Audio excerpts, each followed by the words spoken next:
মাটিতে 5 টেস্টের সিরিজে জোড়া চ্যালেঞ্জের মুখে পড়তে হতে পারে ইংল্যান্ডকে। 1. ভারতের ঘূর্ণি পিচে রবিচন্দ্রন অশ্বিন, রবীন্দ্র জাদেজার মতো স্পিনারদের সামলানো সহজ হবে না। ভারতীয় স্পিনারদের সামলানোর স্ট্র্যাটেজি খোঁজার চেষ্টা শুরু হয়ে গিয়েছে। আর 2. বিরাট কোহলি।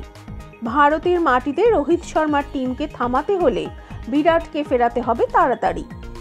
3 ধরনের ফরম্যাটে দারুণ সফল ক্রিকেটার তিনি। একবার দাঁড়িয়ে গেলে বিপক্ষের বোলিং একাই শেষ করে দেবেন, ভালো করে জানেন বেন স্টোকসরা। কিন্তু ব্রেন্ডন ম্যাকালামের টিম হায়দ্রাবাদে প্রথম টেস্টে নেমে পড়ার আগে খানিকটা স্বস্তিতে। কেন? বিরাট কোহলি ইংল্যান্ডের বিরুদ্ধে প্রথম 2টো টেস্ট খেলবেন না। কেন?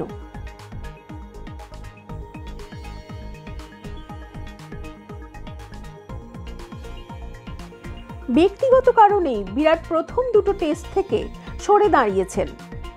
তার স্ত্রী অনুষ্কা শর্মা সন্তান সম্ভবা, হয়তো সেই কারণেই তিনি ভারতীয় টিম থেকে ছুটি নিয়েছেন। বিসিসিআই যে বিবৃতি জারি করেছে তাতে এই খবর জানানোর পাশাপাশি বিরাটের ব্যক্তিগত সিদ্ধান্তকেও সম্মান জানিয়েছে, যার পর মোটামুটি পরিষ্কার এই সময় আবার বাবা হবেন বিরাট। ভারতীয় বোর্ডের সচিব জয় শাহ এক বিবৃতিতে বলেছেন, ব্যক্তিগত কারণে ইংল্যান্ডের বিরুদ্ধে প্রথম 2টো টেস্ট খেলবেন না বিরাট কোহলি। ক্যাপ্টেন রোহিত শর্মা আর টিম ম্যানেজমেন্টকে এ ব্যাপারে জানিয়েছেন তিনি। বিসিসিআই বিরাটের সিদ্ধান্তকে সম্মান জানিয়েছে।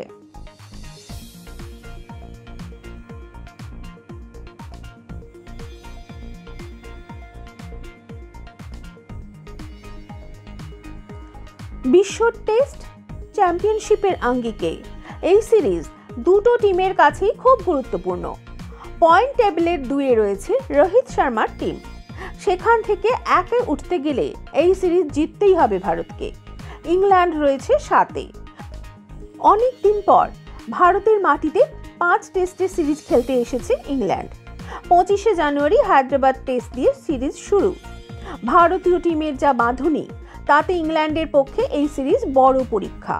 কিন্তু বিরাটের ছুটিতে চলে যাওয়া নিশ্চিতভাবেই চাপ বাড়াবে। তার পরিবর্তে 4 নম্বরে কে খেলবেন সেটাও আলোচনার বিষয়। দক্ষিণ আফ্রিকার বিরুদ্ধে 3 নম্বরে ব্যাট করছেন শুভমান গিল। তাকেই হয়তো 4-এ খেলতে দেখা যাবে ঘরের মাঠে। সেক্ষেত্রে 3 নম্বরে কে খেলবেন সেটাও বড় প্রশ্ন। সব মিলিয়ে বিরাটের ছুটিতে যাওয়া বেশ চাপে ফেলে দিয়েছে টিম ম্যানেজমেন্টকে।